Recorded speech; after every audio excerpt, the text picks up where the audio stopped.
Welcome to my YouTube study channel air force study platform. तो आज हम इस सीरीज़ का सेकंड पार्ट लेके आए हैं और आज का हमारा टॉपिक होगा इलेक्ट्रिक फ्लक्स। ये टॉपिक बहुत ही ज़्यादा इम्पोर्टेंट है एयरफोर्स नेवी एग्ज़ाम के लिए। यहाँ से एक क्वेश्चन फिक्स आएगा इस टॉपिक से।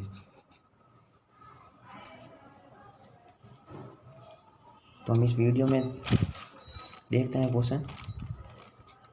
पहला क्वेश्चन क्या कह रहा है, two dipoles of charge plus q and minus q are placed normally inside a cube, then total electric flux होगा। यहाँ इलेक्ट्रिक चार्ज नहीं होगा, यहाँ पे इलेक्ट्रिक फ्लक्स होगा।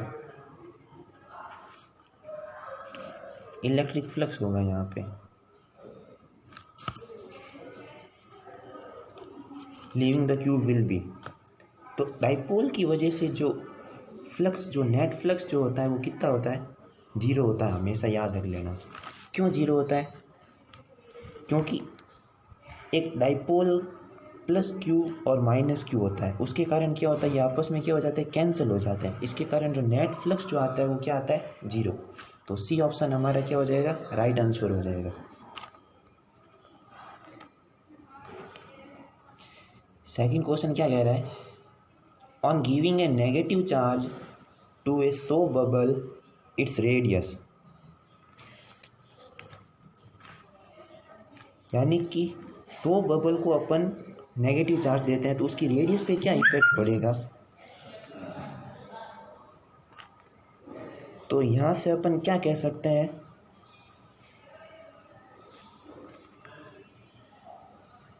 चाहे अपन पॉजिटिव चार्ज दें चाहे अपन नेगेटिव चार्ज दें, उसका जो सरफेस टेंशन होगा वो हमेशा डिक्रीज होगा। उसकी वजह से जो रेडियस होती है वो क्या हो जाती है, इंक्रीज हो जाती है। इसी कारण हमारा बी ऑप्शन राइट हो जाएगा, रेडियस इंक्रीज हो जाएगी। ठीक है, क्योंकि सरफेस टेंशन और रेडियस इन्वर्सली प्रोपोर्शनल का रिलेशन होता है। तो सरफेस टेंशन क्या हो जाता है, कम हो जाता है और रेडियस इंक्रीज हो जाती है।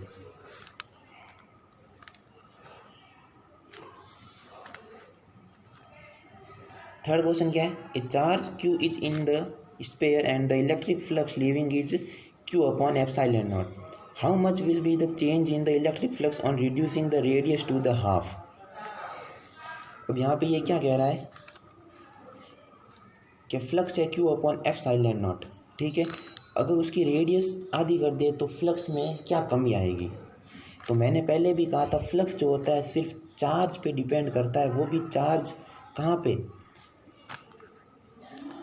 वो भी चार्ज उस क्लोज सरफेस के अंदर, जो अपन ने गॉसियन सरफेस एज्यूम की है उसके अंदर जो चार्ज होगा ना, उस पे जो होता है वो फ्लक्स डिपेंड करता है।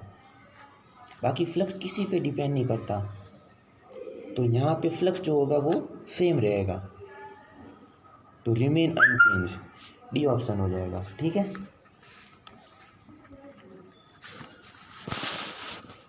फोर्थ क्वेश्चन क्या है, the value of electric flux leaving from a unit positive charge in vacuum.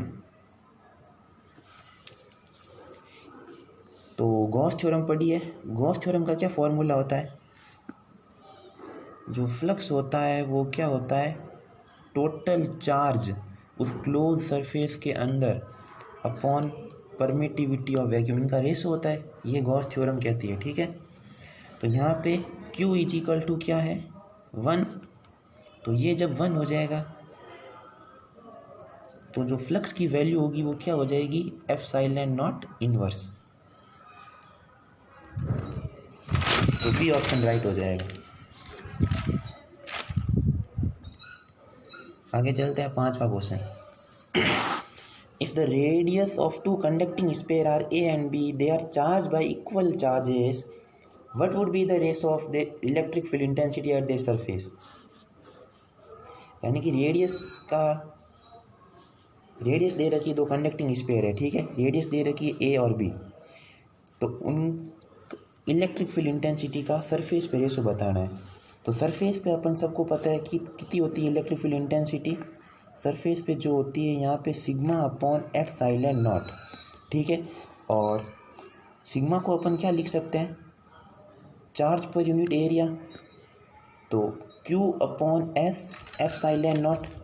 अब यहाँ पे चार्ज इक्वल दे रखा है तो चार्ज को अपन क्या कर लेंगे, इक्वल कर लेंगे, और इलेक्ट्रिक फील्ड इंटेंसिटी को रेशो निकालना है तो ये दोनों आपस में क्या हो जाएंगे, कैंसिल हो जाएंगे। तो इसकी वजह से जो रेशो आएगा इनका 1:1 आएगा।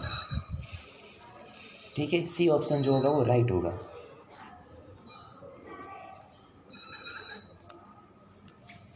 सिक्स्थ क्वेश्चन क्या कह रहा है, at what condition is the electric field intensity due to uniform charge non conducting sphere is 0।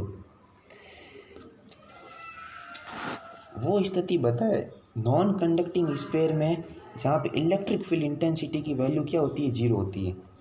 तो ऐसी जो कंडीशन होती है नॉन कंडक्टिंग में 2 होती है।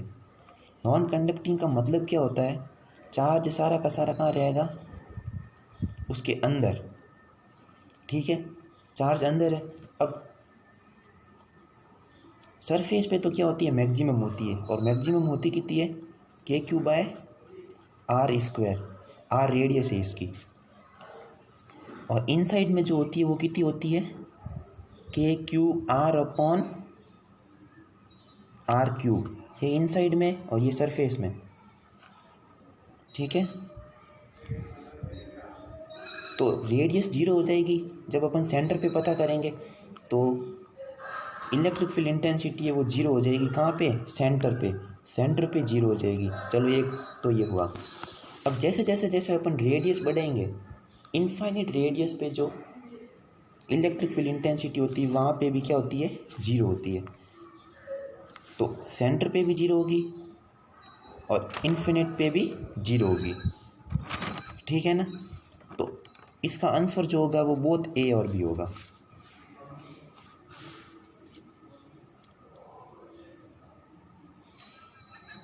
Seventh question, where is the energy store due to electric charge. Electric charge की वजह से एनर्जी कहाँ स्टोर होती है, above electric field, below electric field, in the volume of electric field, none of the above.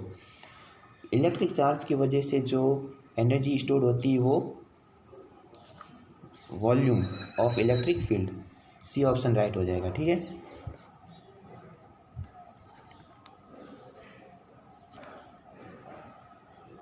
Eight question क्या कह रहा है, if the net charge enclose in Gaussian surface is positive then what is the nature of total electric flux through the surface.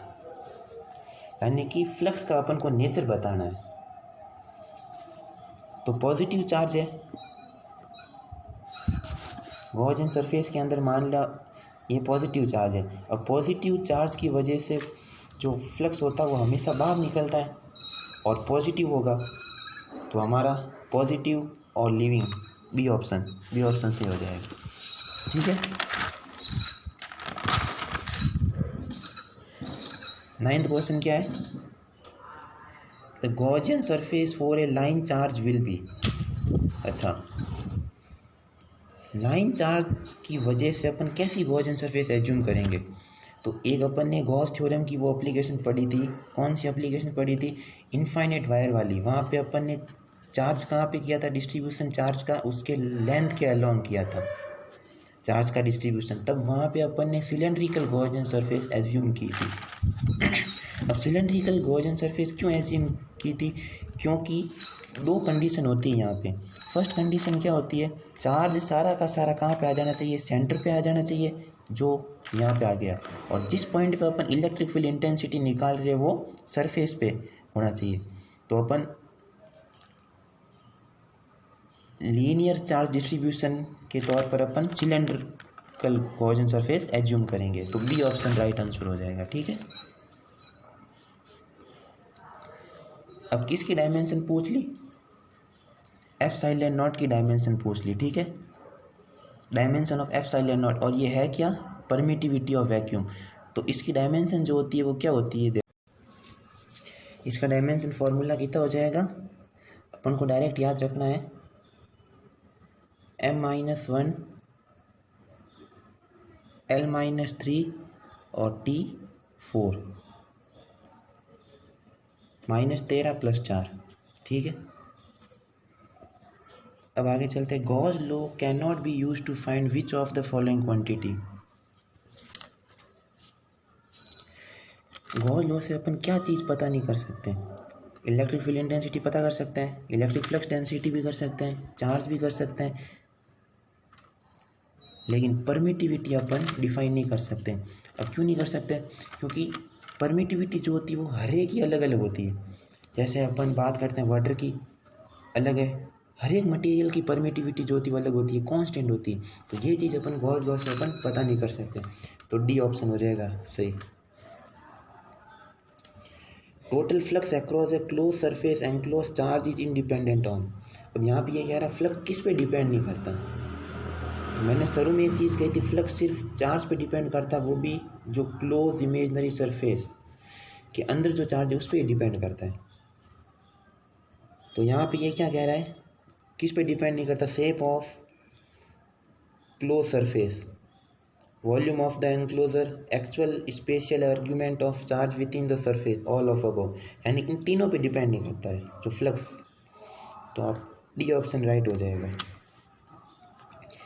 Electric intensity due to an infinite long plane sheet of conductor at a point close to it surface is.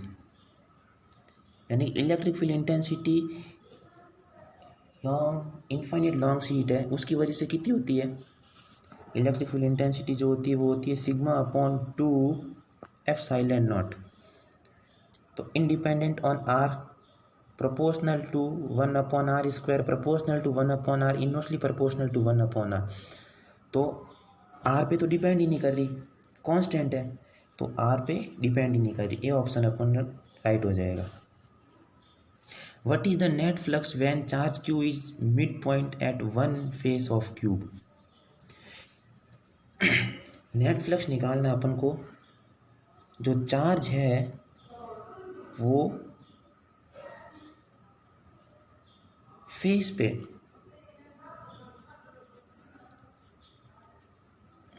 अपन मान लेते, charge face पे mid point पे यहाँ पे पड़ा है, ठीक है। तो इसकी वजह से नेट फ्लक्स कितना होगा? तो अब ये चार्ज सेंटर पे है नहीं, तो इसलिए अपन क्या करेंगे, एक क्यूब और लाएंगे इसको सेंटर पे लाने के लिए, ठीक है। तो वैसे अपन के पास होता क्या है, flux is equal to q upon epsilon naught होता है। जब अपन एक क्यूब और लाएंगे तो क्यूब कितने हो जाएंगे? 2, तो 1/2 इंटू एक क्यूब से कितना निकला फ्लक्स, तो एक पे तो ये खुद आ गया, फेस कितनी होती है 6, अब बची कितनी 5, तो इंटू 5, तो q upon 10 epsilon naught. A option सही हो जाएगा इसका, ठीक है। आज का last question, two large thin metal plate are parallel and close to each other on their inner surface, the surface charge density of plate sigma, then find the value of electric field intensity at midpoint and outside the plate।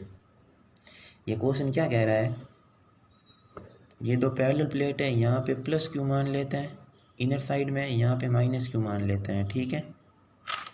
तो अपन को electric field intensity निकालनी है, एक तो mid point mid में निकालनी है, outside बाहर निकालनी, ठीक है। अब जो इलेक्ट्रिक फील्ड इंटेंसिटी होती है इसके कारण क्या हो जाएगी, सिग्मा अपॉन एप्सिलॉन नॉट, इसके कारण sigma upon epsilon not. Electric field intensity एक वेक्टर क्वांटिटी, तो डायरेक्शन पता करनी बहुत ही ज़रूरी है। पॉजिटिव चार्ज की वजह से इसकी जो डायरेक्शन जो होती है वो क्या होती है, हमेशा बाहर निकलती है, तो इसकी डायरेक्शन इस तरफ हो जाएगी।